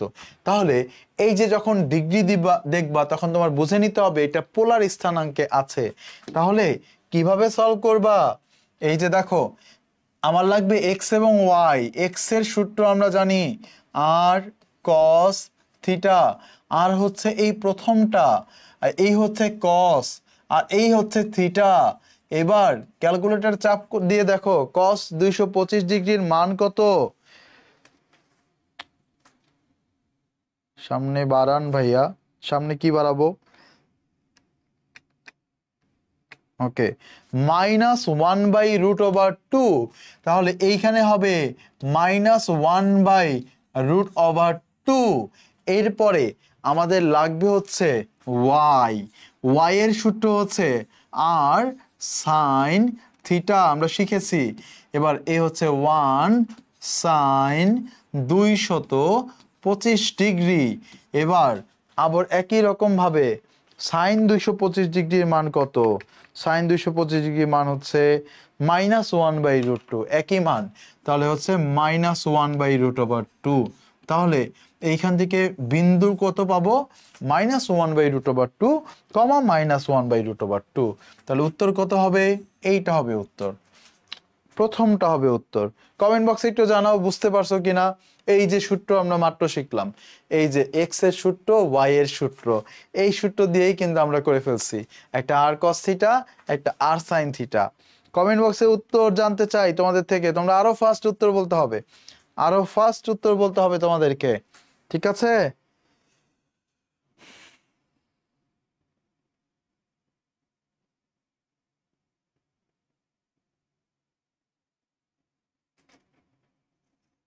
আই হাই, অবস্থা তো কাহিল করে ফেলছে পাকিস্তানের। 47 রানে 4 উইকেট, বাপ রে। 2 উইকেট পাইছে রিশাদ। ভেরি গুড, তার মানে আমরা ফাইনালে বাস দিতে যাচ্ছি ইন্ডিয়াকে, তাই না? দেখছো, একটা ইকুয়েশন তোমাদেরকে বলে দেই। ইকুয়েশনটা হচ্ছে অনেকটা এইরকম। আমাদের প্রথম রাউন্ডের যে খেলা হয়েছিল, ফার্স্ট রাউন্ডে, তখন কি হয়েছিল তোমাদের কি মনে আছে? ফার্স্ট রাউন্ডের খেলায় শ্রীলঙ্কাকে, শ্রীলঙ্কা থেকে আমরা হেরেছি, শ্রীলঙ্কা জিতেছে। তারপরে কি ঘটনা হয়েছে সেটা কিন্তু সবাই জানে। এরপরে যখন সেটা সেকেন্ড রাউন্ডের খেলা হয়েছে, এই সেকেন্ড রাউন্ডের খেলায় কিন্তু মানে হচ্ছে এই যে রাউন্ড অফ 4 বা সুপার 4-এর খেলায় কিন্তু শ্রীলঙ্কা হেরেছে, তাই না? হেরেছে। এরপরে যখন যখন সেকেন্ড রাউন্ডে ইন্ডিয়া আমাদের কাছে জিতে গেল, তারপরে যখন আমরা ফাইনালে উঠব, তখন কি ঘটনা ঘটবে তোমরা একটু ইকুয়েশন মিলায়া দেখো যে কি ঘটনা ঘটবে। সো আমরা ফাইনালের অপেক্ষা করছি যে ফাইনালে আসলে কি ঘটে। ইকুয়েশন কিন্তু বলে যে আমরাই জিততে যাচ্ছি এবারের এশিয়া কাপ ইনশাআল্লাহ। সো চলো আমরা পড়াশোনা করি। এবার আসো পরেরটায়। আর square sine 2 theta is equal to 2c সমীকরণকে স্থানাঙ্ক ব্যবস্থার পরিবর্তন করে কি নির্দেশ করে তা নির্ণয় করো। এখন তোমরা আমাকে বলো তো, এইটা কোন স্থানাঙ্ক ব্যবস্থায় আছে? এটা কি কার্তেশীয় স্থানাঙ্ক ব্যবস্থায় আছে নাকি পোলার স্থানাঙ্ক ব্যবস্থায় আছে? বলো। ঠিক আছে, Bangladesh won Asia Asia cup, এখন সুপার ফোরে আমরা ওকে ফাইনালে বাস দিতে যাচ্ছি। মানে এবার যদি ফাইনালে ইন্ডিয়ারে আমরা বাস দিতে পারি, তার মানে এর থেকে ইন্ডিয়া সব কয়টা জিতে গেছে ম্যাচ, ফাইনালে যদি হারে, তার মানে হচ্ছে মানে সবাই আমরা বাস দিয়ে উঠছি আমরা, এটাই হইতেছে কথা। এবং আমরা ওয়েল ডিজার্ভিং। ওকে, এবার তোমরা আমাকে একটু খেলার পাশাপাশি একটু বলে দাও তো, এটা কোন স্থানাঙ্ক ব্যবস্থায় এখন আছে? এটা কোন স্থানাঙ্ক ব্যবস্থায় এখন আছে? যেহেতু থিটা আছে, কোণ আছে, আর আছে, মানে এটা আছে পোলার স্থানাঙ্ক ব্যবস্থায়। দ্যাট মিন্স আমার এটাকে কার্তেশীয় স্থানাঙ্ক ব্যবস্থায় ট্রান্সফার করতে হবে, রাইট? সো আমি এটাকে একটু আরেকবার লিখি যে এটা হচ্ছে R square sine 2 theta is equal to 2c। ওকে, এখন আমরা এটাকে পোলার স্থানাঙ্ক নিব, সরি পোলার স্থানাঙ্ক আছে, কার্তেশীয় স্থানাঙ্ক এক্স এবং ওয়াইতে পরিণত করব। বা তার আগে তোমাদেরকে একটা সূত্র দেখাই। দেখো, এই সূত্রটা তোমরা যখন ত্রিকোণমিতি পড়বা তখন তোমরা পাবা। যখন ত্রিকোণমিতি পড়বা, সাইন 2 থিটার সূত্র হচ্ছে 2 sine theta into cos theta. Sine 2 থিটার সূত্র এটা, ঠিক আছে? এই সূত্রটা তোমরা পাবা। এবং এইটা ত্রিকোণমিতির, আমি যদি বলি যে ভাইয়া তোমরা ত্রিকোণমিতির দেখবা আগে কয়টা সূত্র পড়ছো, অল্প কয়েকটা, দেখবা যে 100 200 300 সূত্র ত্রিকোণমিতিতে আছে। তার ভিতরে যদি প্রথম 3টা সূত্র থাকে সবচেয়ে বেশি ইম্পর্টেন্ট, সেই প্রথম 3টা সূত্রের ভিতরে এটা একটা, sine 2 theta is equal to 2 sine theta into cos theta. এটা যেন না ভুলো, আজকেই শিখে রাখো, তাহলে ত্রিকোণমিতি পড়তে গেলে একটা সূত্র তোমার কম মুখস্থ করতে হবে। সো সাইন 2 থিটার সূত্র হচ্ছে এটা। এখন দেখো, আমার কাছে আমরা যে সূত্রগুলো জানি যে এক্স এবং ওয়াই, আমার হচ্ছে এক্স এবং ওয়াই এর যে সূত্র জানি সেটা হচ্ছে R cos theta is equal to হচ্ছে এক্স, আর R sine theta is equal to হচ্ছে ওয়াই। সো আমি যদি সামহাউ এই আর কস থিটা এবং আর সাইন থিটা এখান থেকে বানাইতে পারি, তার পরিবর্তে আমি এক্স এবং ওয়াই লিখতে পারবো। বাট এখানে তো সাইন 2 থিটা আছে, একটু মুশকিল হয়ে গেছে।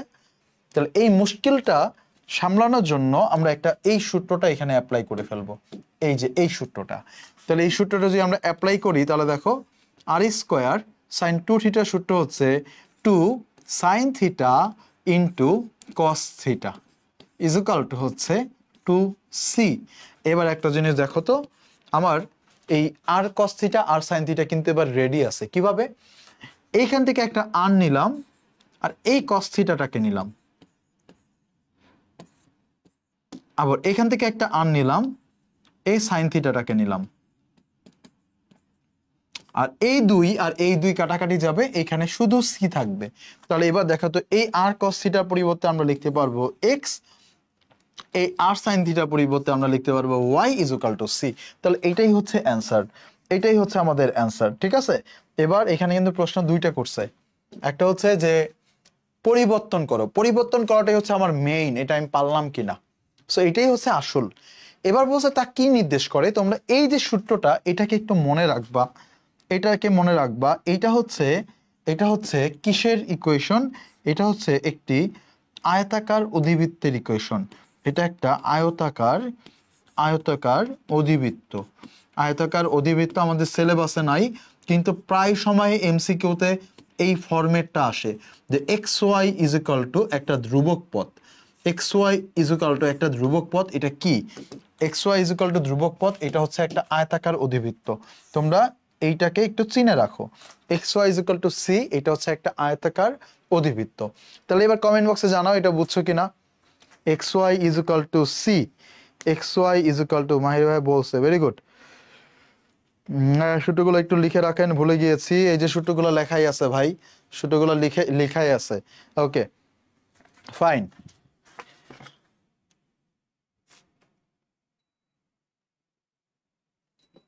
ওকে, এবার আমরা যাচ্ছি পরের প্রশ্নে। R is equal to 2 cos theta minus 4 sin theta সমীকরণটিকে কার্তেশীয় সমীকরণে রূপান্তর করো। তাহলে ওই যে আগের মতো আমার কি বানাইতে হবে, একটা আর cos থিটা একটা আর sin থিটা বানাইতে হবে। তাহলে কিভাবে বানাবো, এই প্রশ্নটাকে আবার একটু এখানে লিখি। আর ইজ ইকুয়াল টু, এগুলো 2 মার্কের জন্য আসতে পারে, সৃজনশীলের 2 মার্কের জন্য আসতে পারে, সৃজনশীলের 2 মার্কের জন্য এগুলা আসতে পারে। এবার দেখো, এবার এটাকে আমরা কিভাবে কি করা যায়, আমরা এখানে একটা আর দরকার, তাহলে আমরা একটা কাজ করি, পুরো সমীকরণকে আর দিয়ে গুণ করে দেই। পুরো সমীকরণকে আর দিয়ে যদি গুণ করি, তাহলে দেখো এখানে 2, এই হচ্ছে আর cos থিটা, এখানে আছে 4, এই হচ্ছে আমাদের আর সাইন থিটা, আর এইখানেও একটা আর দিয়ে গুণ করলে এটা হয়ে যাবে আর স্কোয়ার। তাহলে এবার দেখো, আর স্কোয়ার মানে কি, আর স্কোয়ার মানে হচ্ছে x square plus Y square. কারণ আমরা জানি আর এর সূত্র হচ্ছে R is equal to root over X square plus Y square. তাহলে আর স্কোয়ারের মান কত হবে, রুটটা কাটা যাবে। আচ্ছা, এবার এইখানে কি কি আছে, এই হচ্ছে 2 আর cos থিটা, এই যে আর cos থিটা, এই যে আর cos থিটা দেখতে পাচ্ছ, এইটার পরিবর্তে আমরা কি লিখতে পারবো, এইটার পরিবর্তে আমরা লিখতে পারবো এক্স। আর এই যে আর সাইন থিটা দেখতে পাচ্ছ, এইটার পরিবর্তে আমরা লিখতে পারবো ওয়াই। তাহলে এইটার পরিবর্তে আমরা এক্স লিখলাম, আর এইটার পরিবর্তে আমরা ওয়াই লিখলাম। এবার পুরো সমীকরণ এক পাশে নিয়ে আসি, তাহলে x square plus Y square minus 2x plus 4y is equal to 0। এটাই হচ্ছে উত্তর। দেখো এখানে শুধুমাত্র x এবং y আছে। এবার এইটা হচ্ছে একটা বৃত্ত, তোমাদের পরবর্তী নেক্সট চ্যাপ্টারই হচ্ছে বৃত্ত। তোমরা তখন বৃত্তের ইকুয়েশন নিয়ে অনেক বিস্তারিত জানতে পারবা যে বৃত্তের ইকুয়েশন দেখতে কিরকম। ঠিক আছে, এইটা হচ্ছে একটা বৃত্ত। সো বৃত্ত নিয়ে প্যারা নাই, বৃত্ত আমাদের সিলেবাসে আছে, এটা আমরা হিউজ আলোচনা করব পরবর্তীতে। ওকে, আই হোপ পেরেছো। এটা কি কনিক, এটা একটা বৃত্ত, বৃত্ত একটা কনিক। ঠিক আছে, সরলরেখাও কিন্তু একটা কনিক, বৃত্ত একটা কনিক, উপবৃত্ত, এগুলো সব কয়টাই কনিকের আন্ডারে। ওকে, এরপরে এরপরে এরপরে তোমাদেরকে মনে আছে আজকে ক্লাসে আমি একটা ভেজাল রেখে আসছিলাম, সতর্কীকরণ। এই যে ভেজালটা আমরা লিখে আসছিলাম, এই এই জিনিসটাই আজকের ক্লাসে যদি আমরা সবাই বুঝে যেতে পারি, তাহলে আজকের ক্লাসটা আমাদের সার্থক। এই জিনিসটাই যদি আজকে আমরা বুঝতে পারি, তাহলে আমাদের ক্লাসটা সার্থক। তাহলে এখন সর্বোচ্চ, এতক্ষণ যদি তুমি 100% মনোযোগ দিয়ে থাকো, তাহলে এই মুহূর্তে 500% মনোযোগ দিতে হবে।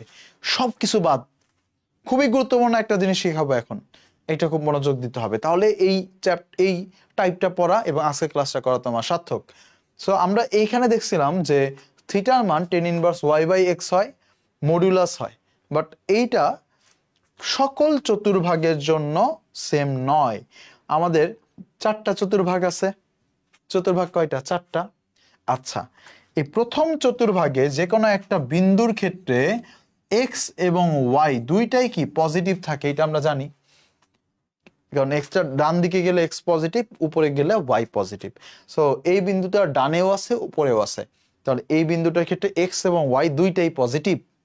তাহলে এই বিন্দুটার জন্য আমরা যখন থিটার মানটা বের করেছিলাম, যখন আমরা থিটার মান, এখন জাস্ট আমরা থিটার মান নিয়ে কাজ করতেছি, কিন্তু দেখো যখন আমরা থিটার মানটা বের করেছিলাম তখন দেখো তখন কি কি ঘটনা ঘটেছিল। এটা ছিল আমার এক্স, এটা ছিল আমার ওয়াই।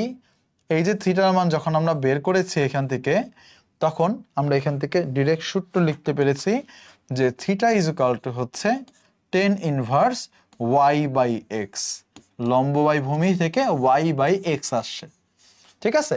এখনো মডুলাসটা আমরা পাই নাই, মডুলাসটা পরে দিব। দেখো এটা শুধুমাত্র এই যে সূত্রটা, এটা শুধুমাত্র প্রথম চতুর্ভাগের জন্য। এবার আসো দ্বিতীয় চতুর্ভাগে যদি যাই তাহলে কি ঘটনা ঘটে।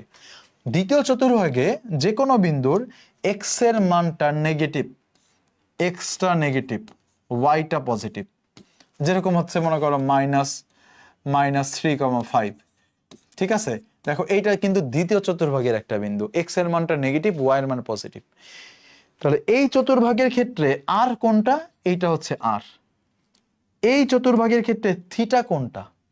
এই চতুর্ভাগের ক্ষেত্রে থিটা মূলত হচ্ছে এইটা, এইটা হচ্ছে থিটা। এই যে দেখো এক্স অক্ষের ধনাত্মক দিকের সাথে যে কোণ করছে, যেহেতু এটা দ্বিতীয় চতুর্ভাগে, সো এইটার নাম দিলাম θ2, ঠিক আছে। এটা যেহেতু প্রথম চতুর্ভাগে ছিল, এটার নাম দিলাম θ1। তো এবার দেখো θ2টা কিভাবে বের করব আমরা। আমরা θ2 বের করার আগে এই যে এক্স এবং ওয়াই, এইটার মানটা একটু বের করি। দেখো এইটা সবচেয়ে গুরুত্বপূর্ণ। এটা এই যে এখন যে কথা বলবো, এটা বুঝতে পারলেই শেষ, এটা বুঝতে পারলেই শেষ। মনোযোগ দাও, তুমি পারবা বুঝতে, আমি শিওর তুমি বুঝতে পারবা এটা। দেখো এখন দেখো এই যে বিন্দু দুইটা, এই বিন্দু দুইটার মানগুলো যদি আমি এখানে বসাই, এটা হচ্ছে এক্স এর মান, যেহেতু নেগেটিভ দিকে এই জন্য -x হয়েছে, আর এইটা হচ্ছে ওয়াই এর মান। এইখানে একটা ত্রিভুজ তৈরি হয়েছে, এই ত্রিভুজের ভেতরে একটা থিটা আছে।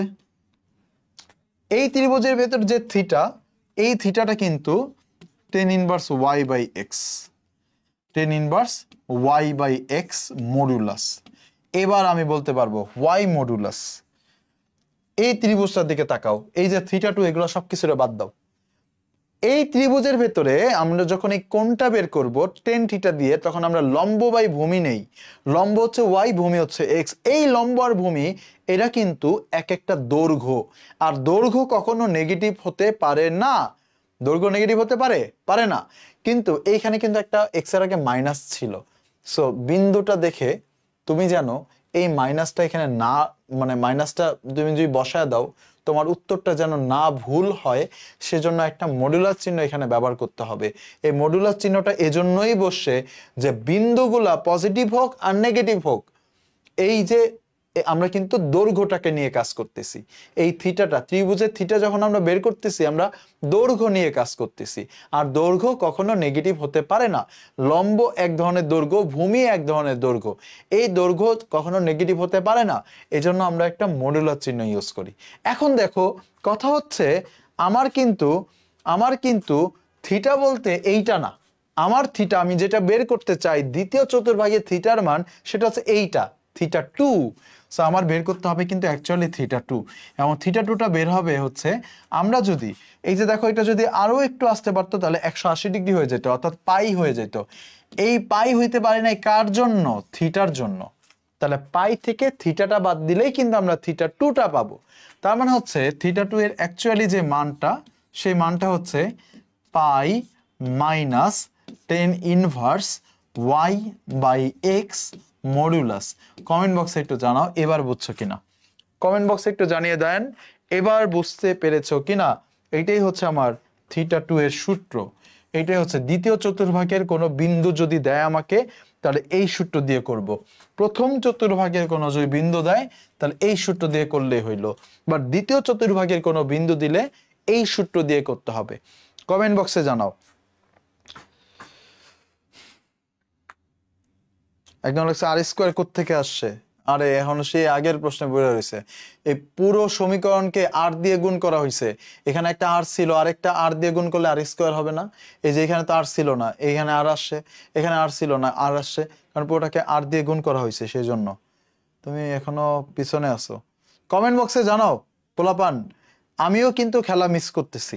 তোমরা যতটা খেলা দেখো, সো আমারও তার থেকে বেশি দেখা হয়, কম দেখা হয় না, বাট এইটা খুবই ইম্পর্টেন্ট আজকের ক্লাসটা, সেজন্য ক্লাসটা ইম্পর্টেন্ট। এবং তোমাদেরও আমার সাথে রেসপন্স করতে হবে, তোমাদেরও আমার সাথে রেসপন্স করতে হবে ভালো করে। ওকে, সো তাহলে আমি কিন্তু অনেক স্লো যাচ্ছি, অনেক স্লো, এত স্লো কোনো ব্যাচের জন্যই পড়াই না, বাট একজন লিখছে যে আরো হালকা করে বোঝানো, যে অতি লম্ব ওইখানে, এই জন্য কিন্তু আমি খুবই স্লো যাচ্ছি। আচ্ছা, তাহলে এবার আসো থিটা থ্রি, তৃতীয় চতুর্ভাগ। তৃতীয় চতুর্ভাগের যে কোনো বিন্দুর এক্স এবং ওয়াই দুইটাই হয় নেগেটিভ। যেরকম মনে করো একটা বিন্দু হচ্ছে -1, -3, এই দেখো এই বিন্দুটা কিন্তু দুইটাই নেগেটিভ, তাহলে এটা হচ্ছে তৃতীয় চতুর্ভাগ। তৃতীয় চতুর্ভাগের ক্ষেত্রে আর এর মান কোনটা? তৃতীয় চতুর্ভাগের ক্ষেত্রে এইটা হচ্ছে আর এর মান। তাহলে থিটা থ্রি কোনটা?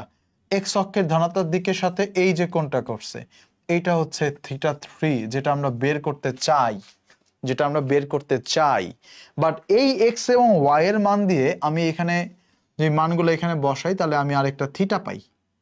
এই যে এটা যদি হয় আমার এক্স এর মান, এইটা যদি হয় আমার এক্স এর মান, হ্যাঁ এইটা যদি হয় আমার এক্স এর মান, আর এইটা যদি হয় আমার ওয়াই এর মান, তাহলে দেখো এই যে এইটা হচ্ছে আমার এক্স আর এইটা হচ্ছে ওয়াই। আমি এখানে নেগেটিভ লিখে নাই, কেন লিখে নাই? এখানে কিন্তু নেগেটিভ, বাট আমি এখানে লিখে নাই কারণ আমি জাস্ট দৈর্ঘ্যটাকে বসাইছি, আমি জাস্ট মানে হচ্ছে লম্বটাকে বসাইছি, লম্ব দৈর্ঘ্যটা বসাইছি, ভূমির দৈর্ঘ্যটাকে বসাইছি। এখন দেখো তো এইটা থিটা থ্রি, বাট এই ত্রিভুজটার ক্ষেত্রে এটা একটা কোণ। এই ত্রিভুজের ক্ষেত্রে এই কোণটা কিভাবে বের করব? ওই যে আগের মতো করে tan inverse Y by x দিয়ে, টেন ইনভার্স ওয়াই বাই, এটা সবসময় same, tan inverse Y by x. Modulus কেন? কারণ এই নেগেটিভগুলো যেন আমি ভুলে না নিয়ে নেই, এই জন্য মডুলাস দিতে হয়। তাহলে থিটা থ্রিটা কিভাবে বের করবো? অ্যাকচুয়ালি থিটা থ্রিটা এখন দেখো পাইয়ের সাথে আমরা যদি থিটাটা যোগ করে দেই তাহলে আসবে এই যে 180 আর থিটা, এতটুকু যোগ করে দিলে হয়ে যাচ্ছে।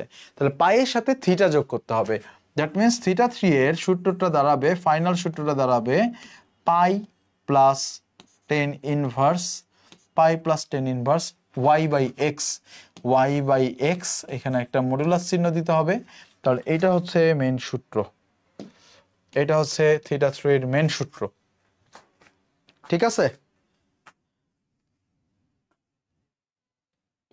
চারটা চতুর্ভাগে প্লাস মাইনাস গুলো দেখান, আমি বেসিক উইক।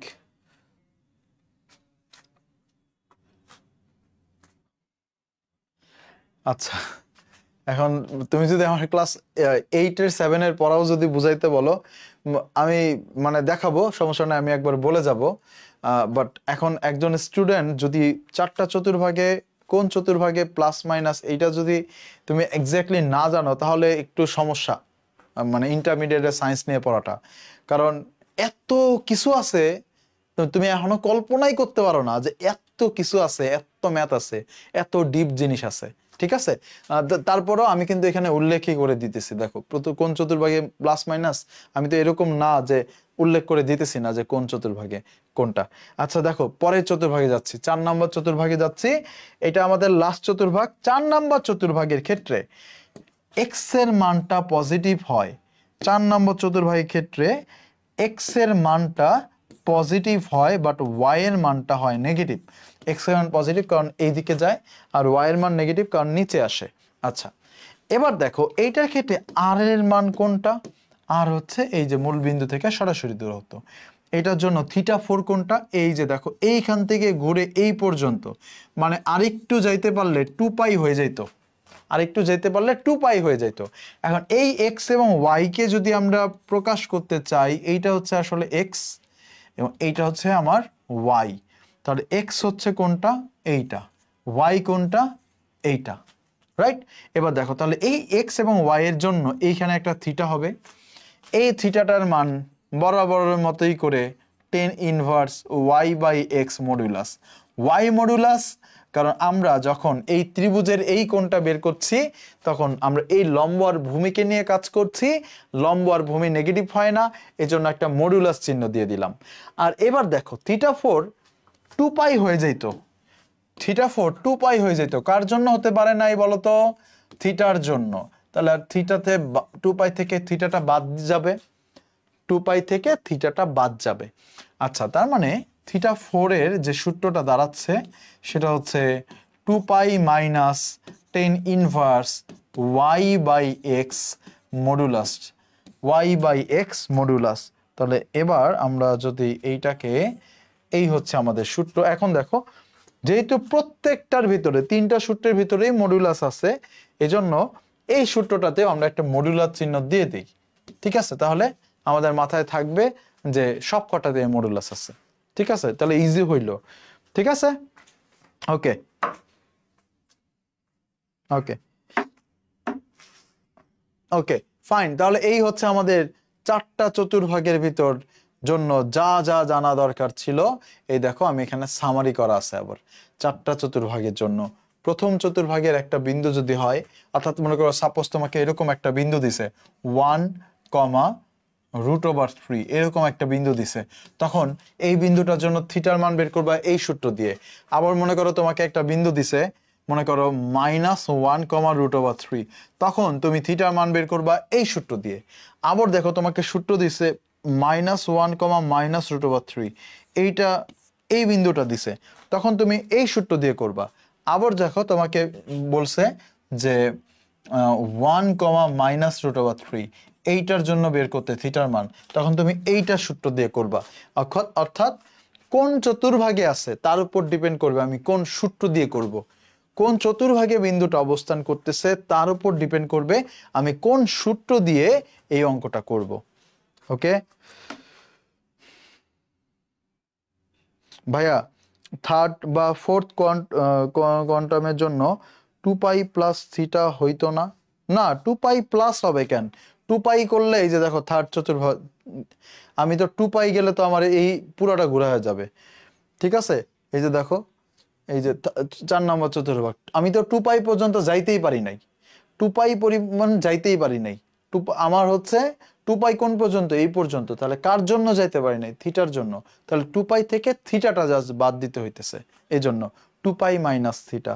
আবার এটার জন্য দেখো, এটার জন্য, আচ্ছা তুমি বলতেছো যে, আচ্ছা আমি থার্ড ফোর্থ কোয়ান্টামের তো বললাম।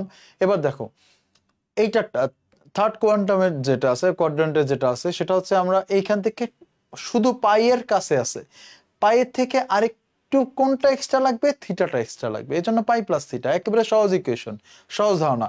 2 পাই নিয়ে তো আমার এখানে 2 পাই প্লাসে যাওয়ার তো কোনো প্রশ্নই আসে না। ওকে, এবার আমরা যেটা দেখবো সেটা হচ্ছে বোর্ডে আসা এমসিকিউ, বিভিন্ন বোর্ডে কোন প্রশ্ন আসছে। 3 - 60 ডিগ্রি বিন্দুর কার্তেশীয় স্থানাঙ্ক কত?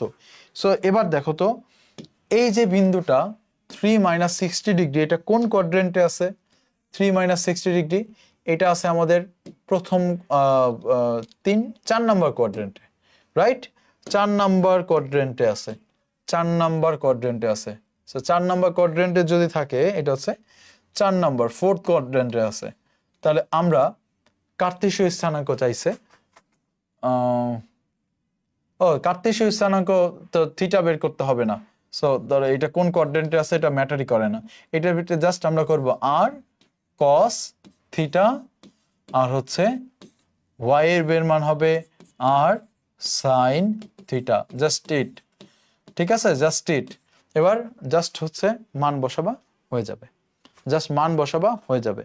যদি মান বসাই তাহলে কস এর ক্ষেত্রে ওইটা চলে যায়।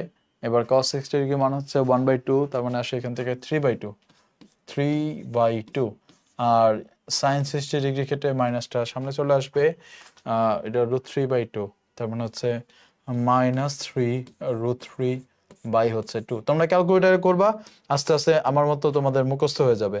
তাহলে উত্তর হচ্ছে 3/2 - 3√3/2, এই যে এইটা হচ্ছে উত্তর, 3/2 - 3√3/2, প্রথম প্রশ্নের উত্তর। তারপর একটা, এত সমীকরণটি কি প্রকাশ করে?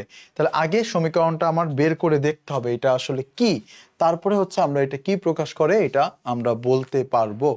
এখন দেখো এই যে আর 1 + cos থিটা আছে, ঠিক আছে, এটা একটা সূত্র আছে 1 + cos 2 থিটা হচ্ছে 2 cos স্কয়ার থিটা। এইটা হচ্ছে একটা ত্রিকোণমিতির সূত্র, মাথায় রাখবা, ঠিক আছে। এইটা একেবারেই মাথায় রাখতে হবে তোমাদের, এটা একেবারেই মাথায় রাখতে হবে। 1 + cos 2 থিটা এটা হচ্ছে 2 cos স্কয়ার থিটার সূত্র। তাহলে এবার দেখো তো আমরা এখানে যে 8টা আছে এই 8টাকে লিখলাম এখানে ত্রিকোণমিতির সূত্র, ভুললে হবে না। এবার এইটার পরিবর্তে কি লিখতে পারবো? এইটার পরিবর্তে লিখতে পারবো 2, তারপর লিখতে পারবো cos স্কয়ার 2 cos স্কয়ার আর প্লাস, আচ্ছা ত্রিকোণমিতির সূত্র প্রয়োগ ছাড়াই এটা বের করা যাবে। ওইখান থেকে হচ্ছে আর এর মান এটা, হ্যাঁ ত্রিকোণমিতির সূত্র ছাড়াই আমরা এটা করি, ঠিক আছে। তারপরেও সূত্রটা থাকুক এখানে, সূত্র ছাড়াই করা যাবে। দেখো আমরা যখন আর দিয়ে গুণ করে দিব এটাকে আর প্লাস আর cos থিটা হচ্ছে 2। এবার দেখো আর এর সূত্র আমরা কি শিখছি, x square plus Y square root over. এবার আর cos থিটা মানে কি শিখছি, এক্স কত 2। এবার দেখো এই x square plus Y square root over এখানে হবে 2, এই এক্সটা এখানে মাইনাস হয়ে যাবে। এবার যখন আমরা বর্গ করে দিব এইখানে x square plus Y square হবে আর এইখানে 2 - x হোল স্কোয়ার হবে। 2 - x মানে a - b হোল স্কোয়ার সূত্র কি, a square minus 2ab plus b square. এবার দেখো এই x আর এই x কাটাকাটি যাবে, তাহলে থাকতেছে আমার y square is equal two 4 - 4x। তাহলে এইটা হচ্ছে একটা পরাবৃত্তের ইকুয়েশন, এইটা হচ্ছে একটা পরাবৃত্ত। ভাইয়া কিভাবে বুঝবো এটা পরাবৃত্ত? দেখো যখন তুমি যদি কখনো দেখো যে কোনো একটা সমীকরণে x এবং y এদের যে কোনো একটা আছে একঘাত অন্যটা হচ্ছে দ্বিঘাত, এটাকে বলা হচ্ছে পরাবৃত্ত। কোনো x এবং y একটা আছে একঘাত আরেকটা আছে দ্বিঘাত, তাহলে সেটা হবে পরাবৃত্ত। তাহলে দেখো এখানে x এবং y এর xটা একঘাত ও yটা দ্বিঘাত, তার মানে এটা একটা পরাবৃত্তের ইকুয়েশন, ঠিক আছে। তার মানে এটা একটা পরাবৃত্তের ইকুয়েশন। বিপ্লব ভেরি গুড, তুমি অনেক আগে লিখে ফেলছো উত্তর। আচ্ছা এরপরের প্রশ্ন, x square plus Y square plus a y is equal to 0 এর পোলার সমীকরণ কোনটি? তার মানে এবার দেখো আমাকে কার্টেসীয় দেওয়া আছে, পোলার স্থানাঙ্কে পরিণত করতে বলছে, ফাইন। এবার দেখো তো এই সমীকরণের এতটুকের মান কি, x square plus Y square, এটা কি আর স্কোয়ারের মান না? তাহলে এটার পরিবর্তে লিখলাম আর স্কোয়ার প্লাস এ। এবার ওয়াই যেটা আছে এই যে ওয়াই, এই ওয়াই এর পরিবর্তে আমরা কি লিখতে পারবো, সূত্রে কি দেখছিলাম, ওয়াই মানে হচ্ছে আর সাইন থিটা, তার মানে এখানে আমরা লিখতে পারবো হচ্ছে R sine theta is equal to যদি 0 হয়। এবার দেখো আমরা একটা কাজ করতে পারি, সেটা হচ্ছে পুরো সমীকরণকে আর দিয়ে ভাগ করতে পারি। তাহলে এখানে একটা আর থাকবে আর এখানে এই আরটা থাকবে না, যার আর দিয়ে তো ভাগ করে দিছি, তার মানে এখানে থাকবে A sine theta is equal to 0। তাহলে এবার দেখো তো এটা আছে নাকি অপশনে, R plus A sine theta is equal to 0, এই যে দেখো আছে সি নাম্বারে R plus A sine theta is equal to 0। দেখো এগুলো পারা যায় কিন্তু এগুলো প্রচুর আসে। -1, -√3 পোলার স্থানাঙ্ক কত? এবার দেখো এবার আমরা ওই থিটার ইউজ হবে, এইটা কোন চতুর্ভাগের, এইটা কোন চতুর্ভাগের ভাই, এটা হচ্ছে 4 নাম্বার চতুর্ভাগের, রাইট। এটা হচ্ছে সরি 4 বলে 3 নাম্বার, দুইটাই নেগেটিভ, 3 নাম্বার চতুর্ভাগের। সো আমরা যখন আর এর মান বের করব তখন কোনো ঝামেলা নাই, যা আছে তাকে আমরা বর্গ করে দিব, যা আছে তাকে আমরা বর্গ করে দিব, রুট করে দিব, তার মানে এইখান থেকে আমরা পাবো 2। বাট থিটার মান যখন আমরা বের করব 3 নাম্বার চতুর্ভাগের সূত্র হচ্ছে পাই প্লাস, এখন দেখো এখানে যেহেতু ডিগ্রিতে দিছে সো আমি পাই না লিখে 180 ডিগ্রি লিখি, pi 180 degree plus tan inverse Y by x modulus. So y কোনটা, পরেরটা, তাহলে -√3 আর এক্স হচ্ছে -1, একটা মডিউলাস চিহ্ন দিতে হবে। এবার দেখো 180 ডিগ্রি এর সাথে যোগ হবে, এখানে কি কি থাকে দেখো তো, মাইনাস মাইনাস বাদ যায়, সো জাস্ট √3 থাকে।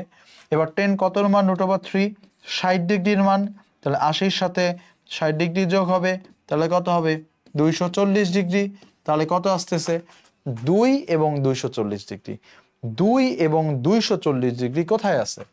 এই যে প্রথম অপশনে আছে, 2 এবং 240 ডিগ্রি।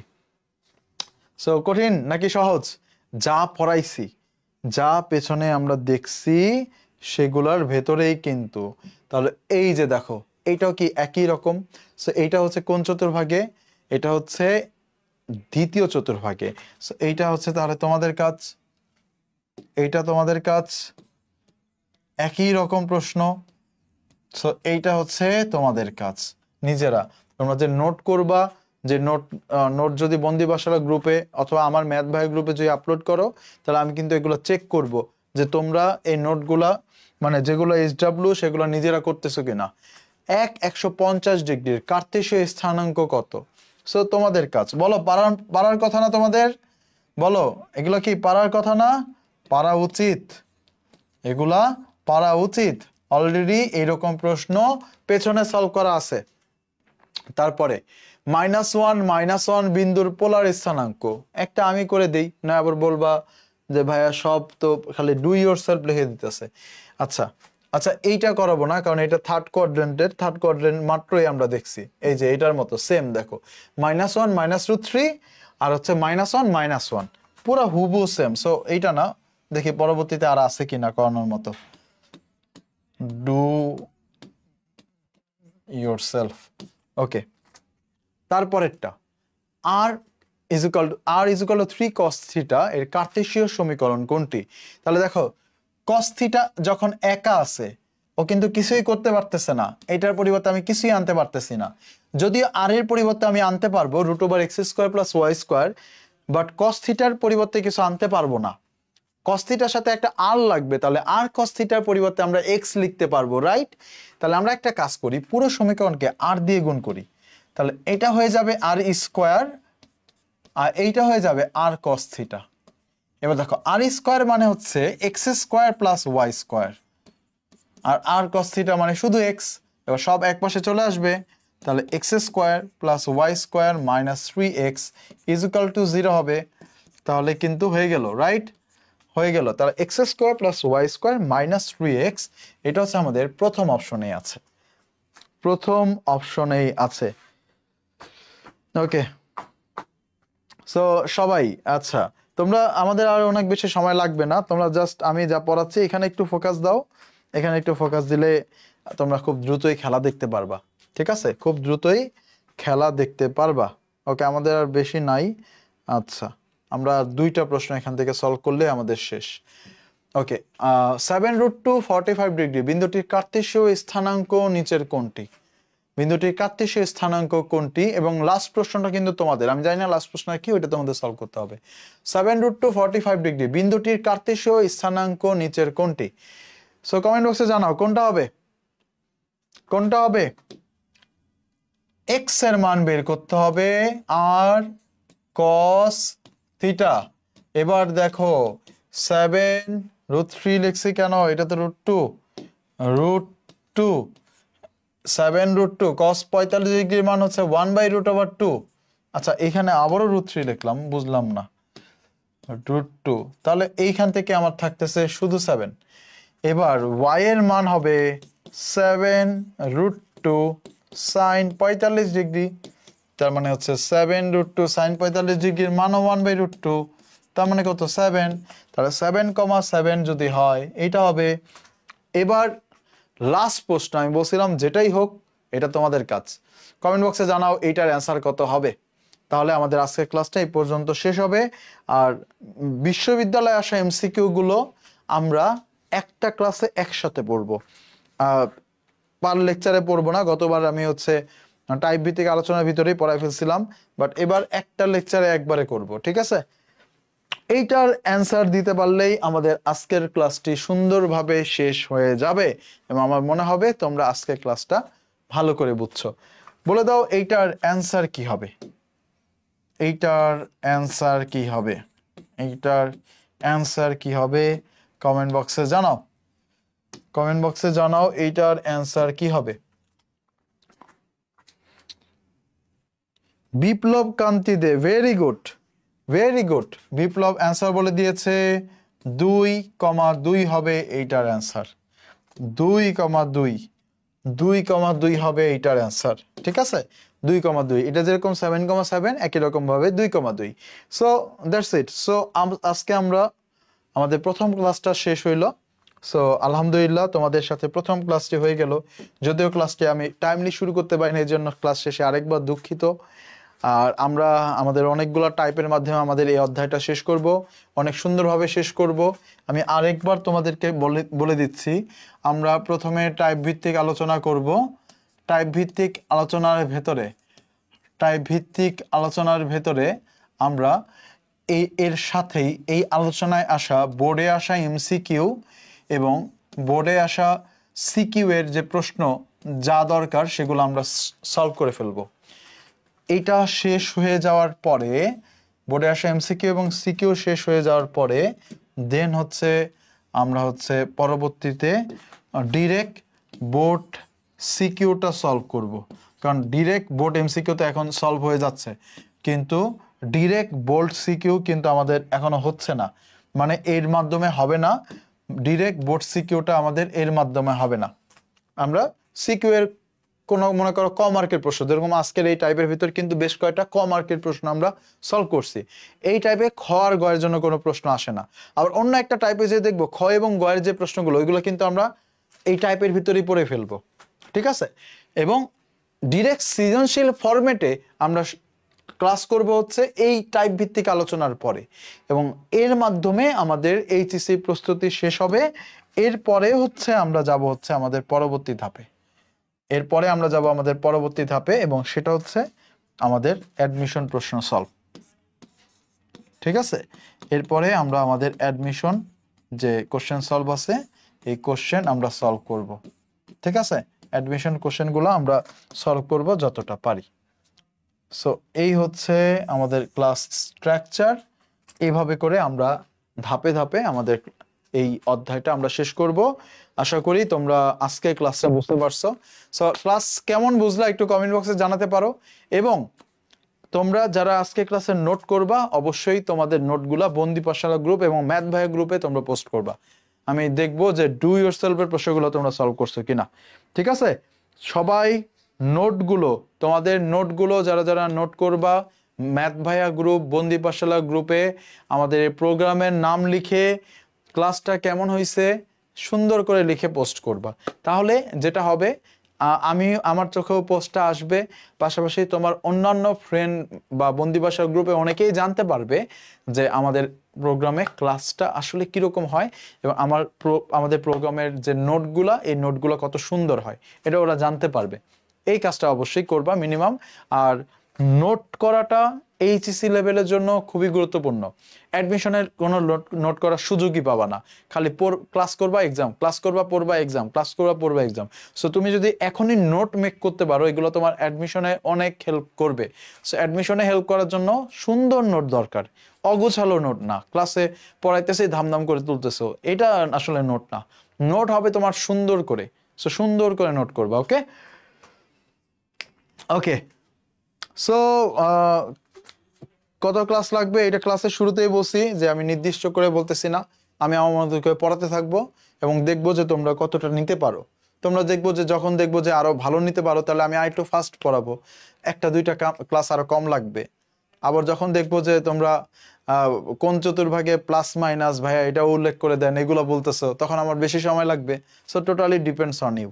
ঠিক আছে, ওকে, দ্যাটস ইট। সো আজকের মতো এই পর্যন্তই। আমি চেষ্টা করেছি তোমাদেরকে সুন্দরভাবে বুঝিয়ে দেওয়ার।